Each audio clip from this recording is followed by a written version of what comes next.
আসসালামু আলাইকুম রহমতুল্লাহি ওবরকাতুহু। সম্মানিত দর্শক, আপনারা সবাই জানেন যে মার্কিন যুক্তরাষ্ট্রে অনেক শক্তিশালী লবিস্ট গ্রুপ রয়েছে। যখন মার্কিন যুক্তরাষ্ট্রের নতুন কোনো সরকার গঠিত হয়, তখন সেই সরকারের সঙ্গে সম্পর্ক স্থাপন করার জন্য বিশ্বের বিভিন্ন দেশের ব্যক্তি, প্রতিষ্ঠান এবং সরকার আমেরিকার মাটিতে লবিস্ট ফার্ম নিয়োগ করে। তো এ সকল লবিস্ট ফার্মের পেছনে তৃতীয় বিশ্ব, এমনকি ইউরোপের অনেকগুলো দেশ, যারা হাজার হাজার কোটি টাকা খরচ করে কেবলমাত্র মার্কিন সরকারের আনুকূল্য পাওয়ার জন্য। অতীতে আমরা দেখেছি যে যুদ্ধাপরাধীদের বিচার ঠেকানোর জন্য জামাত সেখানে শক্তিশালী লবিস্ট গ্রুপ নিয়োগ করেছে। এ ব্যাপারে আওয়ামী লীগ অভিযোগ করেছে। আমরা এই অভিযোগও শুনেছি যে স্বয়ং সরকার, মানে পররাষ্ট্র মন্ত্রণালয়, যেখানে পররাষ্ট্রমন্ত্রী মোমেন সাহেব নিজের মুখে বলেছেন যে সরকারের কিছু কিছু বিষয় মার্কিন যুক্তরাষ্ট্রের সরকারের সঙ্গে সম্পর্ক করার জন্য, অর্থাৎ আওয়ামী লীগ সরকারের কিছু কিছু বিষয়ে মার্কিন সরকারের দৃষ্টি আকর্ষণ করার জন্য তারা লবিস্ট ফার্ম নিয়োগ করেছে। অন্যদিকে আওয়ামী লীগ অভিযোগ করেছে যে বিএনপি অনেক টাকা খরচ করে মার্কিন যুক্তরাষ্ট্রে লবিস্ট ফার্ম নিয়োগ করেছে।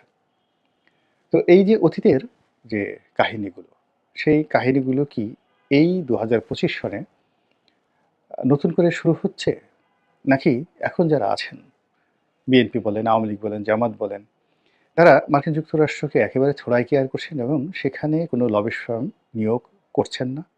আমার কাছে সেটা মনে হচ্ছে না। ডক্টর মোহাম্মদ ইউনূস এমনিতেই অত্যন্ত ট্যালেন্ট একজন ব্যক্তি, এবং তিনি মার্কিন যুক্তরাষ্ট্রের কোথায় কি রয়েছে, সেক্ষেত্রে যদি লবিস্ট নিয়োগ করার ক্ষেত্রে কারো অভিজ্ঞতার প্রশ্ন তোলা হয়, এবং সেই অভিজ্ঞতার ক্ষেত্রে ডক্টর মোহাম্মদ ইউনূস একজন প্রিন্সিপাল, একে রীতিমতো অধ্যক্ষ, আর সেখানে আওয়ামী লীগ, বিএনপি, জামাত এখনও একেবারে শিশুর পর্যায়ে রয়ে গেছে। তো কাজেই তিনি তার ক্ষমতাকে সুদৃঢ় করার জন্য, এবং মার্কিন যুক্তরাষ্ট্রের সঙ্গে তার বহুমুখী সম্পর্ক রয়েছে, তার গ্রামীণ ব্যাংকের সম্পর্ক আছে, তার অন্যান্য ব্যবসা প্রতিষ্ঠানের সম্পর্ক রয়েছে, এবং সেখানে ডেমোক্র্যাটদের সঙ্গে তার যে রাজনৈতিক সম্পর্ক, এটি যদি তার এবং তার পরিবারের জন্য বুমেরাং হয়ে পড়ে, তাহলে এই শেষ বয়সে তাকে মারাত্মক বিপদ এবং বিপর্যয়ের মধ্যে পড়তে হবে।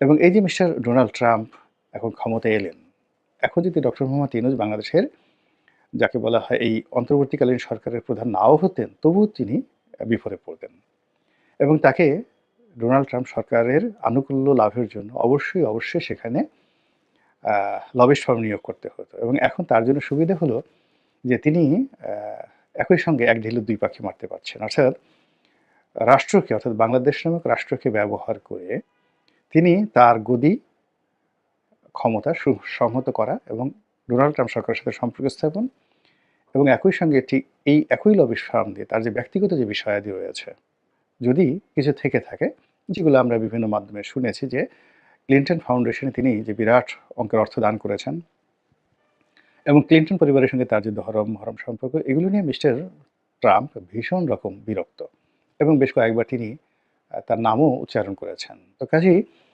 সেই মিস্টার ডোনাল্ড ট্রাম্পের সঙ্গে একটি সুসম্পর্ক স্থাপন করার জন্য তিনি লবিস্ট ফার্ম নিয়োগ করবেন, এটা স্বাভাবিক, এবং সেই স্বাভাবিকতার সফলতা জামাত এবং বিএনপি সবার চেয়ে যে ভালো হবে, তার কিছু নমুনা আমরা দেখতে পেয়েছি। সেটি হলো, তিনি যখন দুবাইতে ছিলেন সেই সময়টিতে, এই মুহূর্তে ট্রাম্পের একেবারে রাইট হ্যান্ড বলে যিনি পরিচিত, মিস্টার ইলন মাস্ক, আপনারা সবাই তাকে চিনেন। তো সেই ইলন মাস্কের সঙ্গে তিনি ভিডিও কলে কথা বলেছেন, নর্মাল টেলিফোনে নয়, ভিডিও কলে কথা বলেছেন, এবং তিনি যখন কথা বলছিলেন পাশে মিস্টার ডোনাল্ড ট্রাম্প ছিলেন, এরকম আমরা শুনেছি। তো এটা কোনো যেনতেন ঘটনা নয়। ইলন মাস্ক আপনার আমার মতো এত সহজলভ্য নয়, বা তিনি ডক্টর মোহাম্মদ ইউনূসের কোনো আত্মীয় নন, পরিজন নন, এবং এমনকি পূর্ব পরিচিতও নন। তো তার সঙ্গে যে ইলন মাস্কের একটা টেলিফোনে আলাপ আলোচনা হলো, তাও আবার ডোনাল্ড ট্রাম্পের সময়, এবং তাও মিস্টার নরেন্দ্র মোদী যখন আমেরিকা ভ্রমণ করছিলেন ঠিক সেই সময়টিতে। তো এটি কোনো সাধারণ ঘটনা নয়। এখানে ডক্টর মোহাম্মদ ইউনূস তার সর্বোচ্চ মেধা এবং যোগ্যতা ব্যবহার করে আমেরিকার যে লবিস্ট ফার্মগুলো রয়েছে, বা তার যে লবিং রয়েছে আমেরিকাতে, সেটিকে তিনি নিয়োগ করেছেন, এবং এটি তিনি সফল হয়েছেন আপাত দৃষ্টিতে। গেল এক। ২ নম্বর হলো, শেখ হাসিনা কি বসে থাকবেন? তিনি কি লবিস্ট ফার্ম নিয়োগ করবেন না? তার তো টাকা পয়সার এখন আর অভাব নেই। আমরা যে অভিযোগ করছি যে দেশের বাইরে আওয়ামী লীগ এবং তার যারা দোসর রয়েছেন তারা অন্তত 15 লক্ষ কোটি টাকা, আবার বলছি 15 লক্ষ কোটি টাকা দেশের বাইরে পাচার করেছে।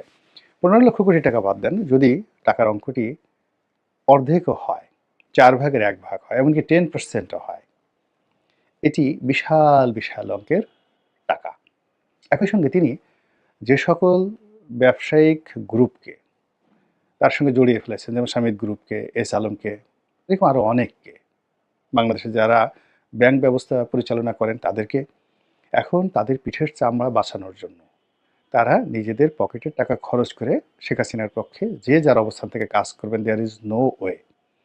সেকেন্ড থিং হলো, শেখ হাসিনা যদি এই মুহূর্তে মরে যায়, তাহলে যারা বাংলাদেশে বড় বড় মন্ত্রী এমপি এই মুহূর্তে যারা বিদেশে পালিয়ে আছেন, আওয়ামী লীগের লোকজন, তারা আর কখনো বাংলাদেশে আসতে পারবেন না। তাদের আত্মীয় স্বজন ভিটে মাটি ছাড়া হয়ে যাবে এবং তারা অলমোস্ট সবাই নির্বংশ হয়ে পড়বেন। এবং বিদেশের মাটিতে তাদের কবর হবে কোথায়, এটাও আমরা এখন পর্যন্ত বলতে পারবো না। কাজেই বিদেশে যারা লুকায়িত রয়েছেন, পালিয়ে আছেন, প্রবাসী রয়েছেন, তারাও সর্বশক্তি নিয়োগ করে এখানে মিস্টার ডোনাল্ড ট্রাম্পের মাধ্যমে শেখ হাসিনার ক্ষমতায় ফেরা, আওয়ামী লীগের রাজনীতিতে ফেরা, অথবা যারা আগামীতে রাষ্ট্র ক্ষমতায় আসবেন, যদি আওয়ামী লীগ না আসতে পারে, তাদের সঙ্গে আওয়ামী লীগের একটা পেয়ার এবং মহব্বত তৈরি করার জন্য আমেরিকা এবং ভারতের যে লবিস্ট গ্রুপ এখানে কাজ করবে। তৃতীয় যে প্রশ্ন, যে এই দুই কাজে কারা বেশি সফল হবে, এখানে শেখ হাসিনার সফল হওয়ার সম্ভাবনা অনেক অনেক বেশি। এর কারণ হলো, তার একটি সংগঠন আছে, তার সঙ্গে সঙ্গে ভারতের মতো একটি শক্তিশালী রাষ্ট্র রয়েছে, অর্থাৎ এখানে তিনি তার নিজের লোকজনদেরকে দিয়ে তিনি এই কর্মটি করাবেন। 2 নম্বর হলো ভারতকে দিয়ে তিনি এই কর্মটি করাবেন। আর 3 নম্বর হলো তার নিজের ছেলে মিস্টার জয়, যিনি মার্কিন প্রশাসনের সঙ্গে সেই 2001 সন থেকেই এই কর্মকাণ্ড করে যাচ্ছেন এবং 2001 থেকে 2006 পর্যন্ত নয়, একেবারে 2009 পর্যন্ত পুরো সময়টি মিস্টার জয় আমেরিকার বিভিন্ন লবিস্ট গ্রুপের সাথে যোগাযোগ করে তার মায়ের পক্ষে, আওয়ামী লীগের পক্ষে বহু অর্থ ব্যয় করে মার্কিন প্রশাসনকে আওয়ামী লীগের ব্যাপারে ইতিবাচক করার ক্ষেত্রে গুরুত্বপূর্ণ ভূমিকা পালন করেছে। এটার দালিলিক প্রমাণ আমরা বিভিন্ন সময় দেখেছি এবং দেশের টাকা পাচার করে জয় কেন এইভাবে এই কর্মকাণ্ডগুলো করেছে সেগুলো নিয়ে আমরা অভিযোগ করেছি। তো সেই জয়, তার বিরুদ্ধে যে অভিযোগগুলো বিএনপি করছে বা জামাত করছে বা ডক্টর মোহাম্মদ ইউনূস করছে, অর্থাৎ সে বাংলাদেশ থেকে অনেক টাকা নিয়ে গেছে, তার অনেক টাকা পয়সা, বাড়ি গাড়ি সব কিছু আছে এবং আমেরিকান সমাজ এরকম, ওখানে টাকা থাকলে আপনাকে সবাই লর্ড মনে করবে। আপনার লেখাপড়া থাকুক, আপনি চরিত্রহীন হন বা না হন, বিয়ে করবেন না করেন, নামাজ পড়েন বা পড়েন না, ডাজ নট ম্যাটার, আপনার টাকা রয়েছে, আমেরিকান সমাজে সবাই আপনাকে সেলুট দেবে। আপনি সারা দুনিয়া থেকে চুরি করে টাকা নিয়ে আসেন, মাফিয়া ডন হয়ে যান, আপনি আন্ডারওয়ার্ল্ডে ডন হয়ে যান, আপনি দুনিয়ার সবচেয়ে খারাপ কাজ করেন, কিন্তু টাকা আপনি আমেরিকাতে নিয়ে গেছেন এবং আমেরিকাতে আপনি কর্মসংস্থান করেছেন অথবা ব্যাংকে এই টাকা জমা দিয়েছেন, ওটা আমেরিকান সমাজে একটা বিরাট বিষয়। তো জয়ের যদি সেই অর্থ থেকে থাকে, তাহলে আমরা জয়ের বিরুদ্ধে যে সকল কথাবার্তা বলছি সেইগুলো আমাদের জন্য বুমেরাং হবে এবং জয়ের জন্য এটি যাকে বলা হয় সাপে বর হয়ে যাবে, অর্থাৎ এটি আশীর্বাদে পরিণত হবে। তো জয় সেটা কতটা করতে পারবে কি পারবে না, সেটা দ্বিতীয় প্রশ্ন। কিন্তু আমরা অতীতে যেভাবে অভিযোগ করেছি, অর্থাৎ 2001 সনে জয় যদি আমেরিকার প্রশাসনে তার লবিস্ট ফার্ম দিয়ে তার মায়ের পক্ষে কাজ করতে পারে, তাহলে 2025 সনে অতীতের যে কোনো সময়ের চাইতে সে অভিজ্ঞতা সম্পন্ন, অতীতের যে কোনো সময়ের চেয়ে তিনি ধন সম্পদে পরিপূর্ণ এবং যে কোনো বিরূপ পরিস্থিতি মোকাবেলা করার ক্ষেত্রে তার যে দক্ষতা, অভিজ্ঞতা অতীতের যে কোনো সময় সে এখন বেশি আছে, কাজেই তিনি বসে থাকবেন না। তো এই হলো অবস্থা, যে কারা এই লবিস্ট ফার্ম নিয়োগ করার ক্ষেত্রে বেশি ইনভেস্ট করতে পারবেন, দক্ষতা দেখাতে পারবেন, সেখানে চোখ বুজে বলা যায় যে এখানে শেখ হাসিনা এবং তার সঙ্গী সাথী যারা রয়েছেন, তার লবিস্ট গ্রুপ রয়েছেন, তারা ডক্টর মোহাম্মদ ইউনূস, তার সঙ্গে যদি জামাতকে আপনি যোগ করেন, তার সঙ্গে যদি বাংলাদেশ নামক রাষ্ট্রকে যোগ করেন, এর চাইতে তারা বেটার পর্যায়ে থাকবে। দ্বিতীয় স্তরে আসেন আলোচনা, যে সেই অবস্থাতে মিস্টার ডোনাল্ড ট্রাম্প তার নিজের জন্যে কাকে গুরুত্বপূর্ণ বিবেচনা করবেন। প্রথমত, যদি ডোনাল্ড ট্রাম্প গণতান্ত্রিক হন এবং তিনি বাংলাদেশে একটি গণতান্ত্রিক বিধি ব্যবস্থা চালু থাকুক, সেক্ষেত্রে তিনি অপেক্ষা করবেন এবং পরবর্তীতে গণতান্ত্রিকভাবে যে আসবেন তার সঙ্গে তিনি সম্পর্ক স্থাপন করার চেষ্টা করবেন এবং সেই অর্থে একমাত্র রাজনৈতিক দলগুলো বিএনপির সঙ্গেই তাদের অর্থাৎ ডোনাল্ড ট্রাম্প সরকারের একটি ভালো সম্পর্ক হতে পারে। আর আমরা ডোনাল্ড ট্রাম্পকে যেভাবে একরোখা হিসেবে জানি, তিনি পারিবারিক সম্পর্ক বজায় রাখেন, ব্যক্তিগত সম্পর্ক বজায় রাখেন এবং পারিবারিক সম্পর্কটা কীভাবে বজায় রাখেন, আপনারা জানেন যে তিনি প্রায় ৪-৫টির মতো বিয়ে করেছেন।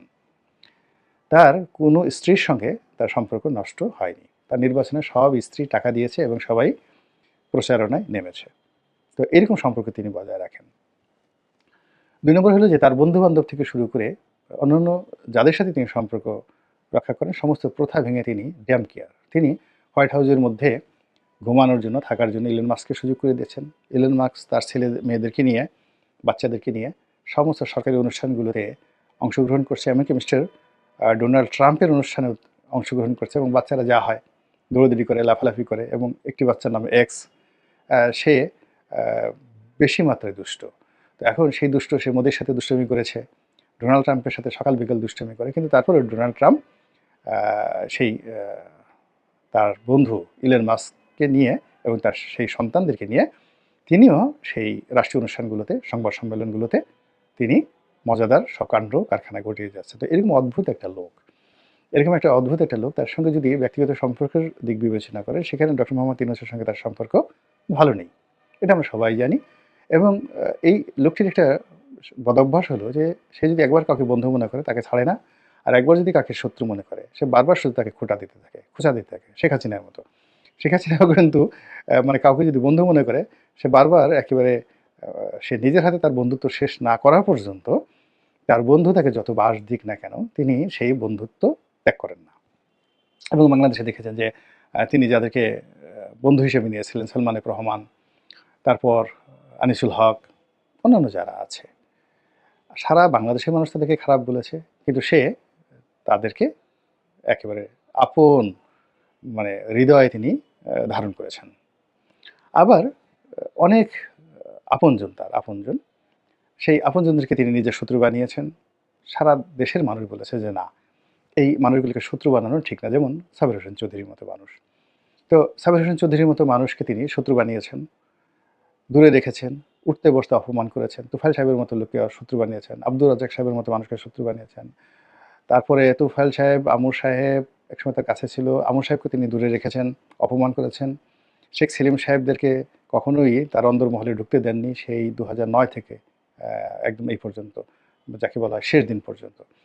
এমনকি শেখ হেলালকেও তিনি পছন্দ করতেন না। কিন্তু তারা প্রধানমন্ত্রীর নাম ব্যবহার করে বা আত্মীয়তার পরিচয় দিয়ে যা করার তারা ঠিকই করেছে। এমনকি আবুল হাসনাত আবদুল্লাহ সাহেব থেকে শুরু করে সবাই। কিন্তু এদেরকে তিনি কখনোই প্রিভিলেজ দিতেন না। সবাই বলতো যে পরিবারের সঙ্গে সম্পর্ক ভালো রাখা উচিত, কিন্তু তিনি সেটা কখনোই করতেন না। তো এই যে তার যে ক্যারেক্টারিস্টিক্স, এই ক্যারেক্টারিস্টিক্স ইলন মাস্কেরও আছে। তো ইলন মাস্ক যেটা করেন সেটা হলো তিনি এরকম ব্যক্তিগত সম্পর্কটা বজায় রাখেন। তো সেই অর্থে জয়ের সঙ্গে, পুতুলের সঙ্গে, শেখ হাসিনার সঙ্গে তার যে সম্পর্কটা রয়েছে আমরা অতীতে দেখেছি। তো সেই সম্পর্ককে যদি তিনি মূল্যায়ন করেন, স্মরণ করতে চান, তাহলে তার ক্ষমতার মেয়াদকালে তিনি তার যে দৃষ্টিভঙ্গি শেখ হাসিনার দিকে লিবারেল রাখবেন, আর ইউনূস সাহেবের দিকে তিনি শূন্য দৃষ্টি যেটিকে বলা হয় সেটি নিক্ষেপ করবেন। কিন্তু মিস্টার ডোনাল্ড ট্রাম্প ইচ্ছে করলেই বাংলাদেশের ক্ষমতার পট পরিবর্তন করতে পারবেন, ইউনূস সাহেবকে ক্ষমতাচ্যুত করতে পারবেন কিংবা শেখ হাসিনাকে বসাতে পারবেন।